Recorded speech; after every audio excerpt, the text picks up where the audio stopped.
Աստղիկ Սարգսյան, Հանրային ռադիո։ Պարոն վարչապետ, մինչ Հայաստանի իշխանությունները նոր կոմունիկացիաներով խաղաղ տարածաշրջան են նախագծում, փորձում ներգրավել կամ ներգրավում միջազգային գործընկերների, Ադրբեջանի նախագահը անում է հայտարարություններ, որոնք հակասում են Վաշինգտոնյան պայմանավորվածությունների խաղաղասիրական ոգուն։ Ինչպես կմեկնաբանեք Ալիևի վերջին հայտարարությունը, որում Սևանա լիճը անվանում է ոչ հայկական անվանումով, խոսում է ադրբեջանցի փախստականների վերադարձից, որը այս փուլում հղի է լուրջ ռիսկերով, կարելի է այս հայտարարությունը գնահատել որպես հետքայլ խաղաղության process-ից։ Շնորհակալ եմ։ Գիտեք, ձեր հարցով իրականում դուք ինձ շատ դժվար վիճակի մեջ եք դնում։ Ինչու՞։ Որովհետև հիմա ես երկընտրակի առաջ եմ։ Ձեր հարցին պատասխանելուց առաջ արդյոք ընդգծեմ, որ Ադրբեջանի նախագահի ձեր ասածը չի արտահայտում ամբողջ պատկերը։ Որտեվ Ադրբեջանի նախագահ ասել է, որ ցարական քարտեզներում, եթե նայենք, Սևանա լիճ չկա, կա այլ անուն։ Ինչ որ անուն։ Հասկանում եք, եւ ինչու է անհարմար իրավիճակ, որովհետեւ հիմա եթե ես այսպես վարվեմ եւ ասեմ, գիտեք ինչ, Ադրբեջանի նախագահը ոչ թե ասել է, որ Սևանա լճի անունը Գոյչայա, այլ ասել է, որ եթե նայենք ցարական Ռուսաստանի քարտեզներին, այնտեղ չկա Սևանա լիճ, կա դժվար է նրանով, որ ես փոխանակ ձեր հարցին պատասխանեմ, նախ պիտի պարզաբանեմ, թե ինչ ասել Ադրբեջանի նախագահ, բայց իրականում ես մեկնաբանեցի արդեն իմ ելույթում, որտեղ եթե նայենք ցարական ժամանակների քարտեզներին, դե գնանք ուրեմն նայենք, ես բաների մասին ասացի Կիրովաբադի եւ Կիրովականի մասին ասացի, Ելիզավետպոլի ու Ալեքսանդրապոլի մասին չասեցի։ Այսինքն մենք պետք է ընտրություն կատարենք։ Մենք պետք է ընտրություն կատարենք։ Ինչ վերաբերվում է վերադարձի թեմային, պատմական հայրենիքի կոնտեքստ, դա շատ վտանգավոր բան է, որովհետև ընդ որում ընդհանրապես արդեն ասացի խաղաղության տրամաբանության համար, որովհետև եթե պատմությանն ենք հղում անում, պետք է նաև բան անենք։ Տեսեք, ասում ենք 2025 թվականի օգոստոսի 8։ Այդ կոնկրետ կարող ենք ասել ամիս, ամսաթիվ եւ մեկնարկային կետ։ Կարող ենք ասել 2024 թվականի ցավոք չեմ հիշում կանոնակարգը երբ է ստորագրվել, սեպտեմբերին եւ հոկտեմբերին վավերացվել է։ Կարող ենք կետը ասել։ Եվ կարող ենք ասել այսա քաղաքական մեկնակետը, որի վրա կառուցվում են մեր process-ները։ Պատմական հայրենիքը ո՞ր թվից է սկսում։ Պատմական հայրենիքը ո՞ր թվից է սկսում։ Մեր թվարկությունից առաջ 70-ականները օրինակ կարա լինի այդ պատմական հայրենիքի մեկնակետ։ Կարա լինի, թե չէ լինի։ Այսինքն որը մեկը համաձայնա, նախ այս հարցը ճշտենք։ Մեկը կասի 50 տարվանն է, ասցի, կան ուժեր եւ մարդիկ, ովքեր ասում են ամենալեգիտիմ մեկնակետը 1920 թիվն է, լեգիտիմ մեկնակետը 1920 թիվն է, մարտից նոյեմբեր ընկած ժամանակաշրջանը։ Դրանից ավելի լեգիտիմ հենք պատմության գոյություն չունի։ Եվ կհիմնավորեն մարդիկ։ Մի մասը ասում է 500 տարի առաջ։ Այդ ուշադիր լինենք, եթե մենք գնում ենք պատմական մեկնակետի տրամաբանությամբ, հազար ներողություն, հույս ունեմ շատ լուրջ չեք ընկալի, կամ Մոնղոլիան կարող է մեզ ասի մի հատ շատ լավ, եկեք բան ունեմ ձեզ ասելու։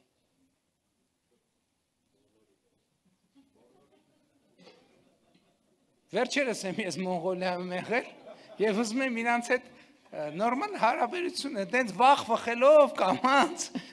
զգույշ գնացել եմ հանկարծ չասեն, այս մեր ինչ կա մեր դրանից առաջ Իրանը կարա ասի, ես ինչ եք քննարկում։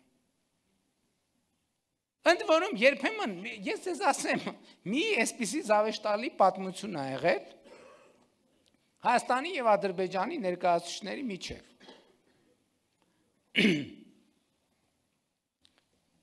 Ուրեմն մի բանավեճի ժամանակ, չասեմ որտեղ է տեղի ունեցել այդ բանավեճի եւ մասնակցությամբ, կողմերից մեկը մյուս կողմին ասել է հիմնավորելու համար իր քաղաքական դիրքորոշումը, ասել է դու գիտես, որ մեր լեզվով զանգ նշանակում է զանգ։ Կողմերից մյուսը ասել է դու գիտես, որ մեր լեզվով էլ է զանգ նշանակում զանգ։ Ու ընդհանրապես հետո պարզվել է, որ այդ զանգը պարսկերեն է նշանակում զանգ։ Հիմի ումն է պատմական ճշմարտությունը։ Ումն է պատմական ճշմարտությունը։ Արաբական երկրները, Բյուզանդիան, հույները, որ սկսեն մակեդոնացուն հիշել ընդհանրապես, Հռոմը, իտալացի մեր գործընկերները, այսինքն մենք ուր կհասնենք։ Ես էլ եմ ասում, մենք այդ պատմությունը կարդացել ենք եւ մենք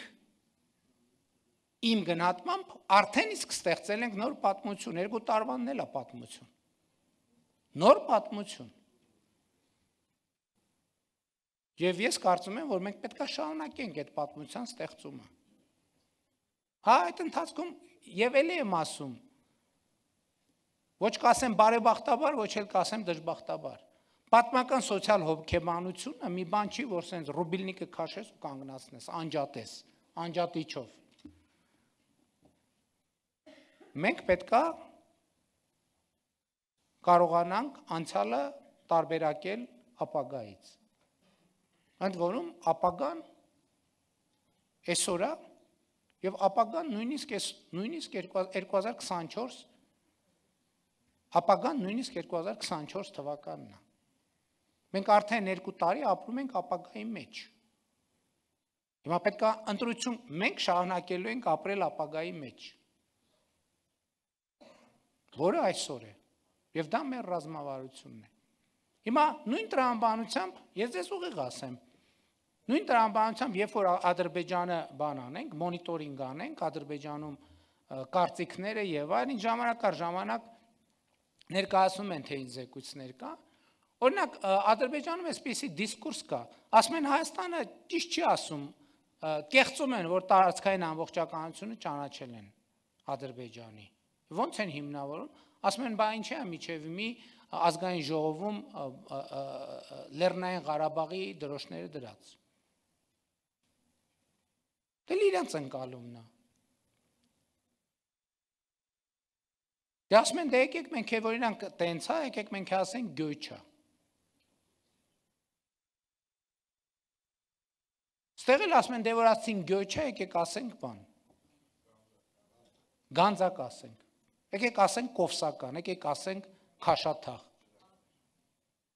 Իրանք ասում են, տեսեք ասցին ջրական։ Եկեք ասենք, որ Երևանը հին ադրբեջանական քաղաք է։ Ու ասում են Երևանը հին ադրբեջանական քաղաք է։ Այնտեղ նայում են, ստեղ նայում են, ասում են, տեսեք ասցին Երևանը հին ադրբեջանական քաղաք է։ Եկեք հիշենք, որ Արամյանցն ու Մանթաշյանն են Բաքվի նավթի տերը։ Բա Ադրբեջանն էլ ասում է, որ խորհրդային միությունը այդ ապօրինի զավթել է բաները։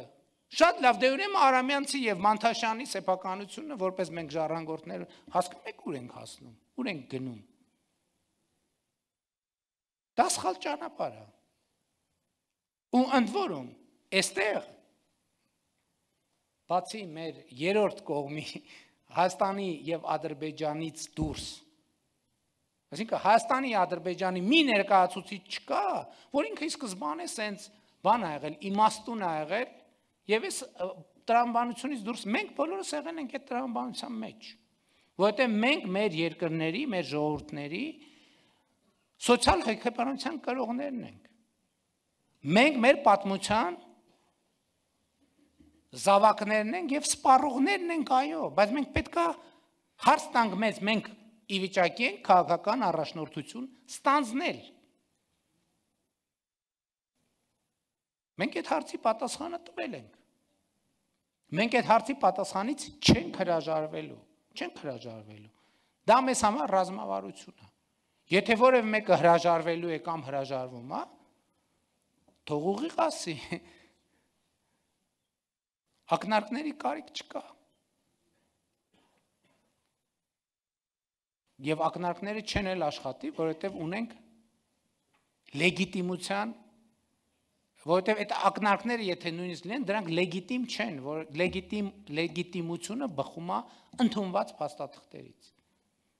Հետևաբար, ես օրինակ, երբ որ մի օր է լինում, որ Հայաստանում ինչ-որ մի պատճառով, ներքաղաքական, մշակութային, որևէ պատճառով տեսնում եմ, որ այդ խոսույթը ակտիվացել է, ես գիտեմ 1-2-3 օր հետո կամ 1-2-3 ժամ հետո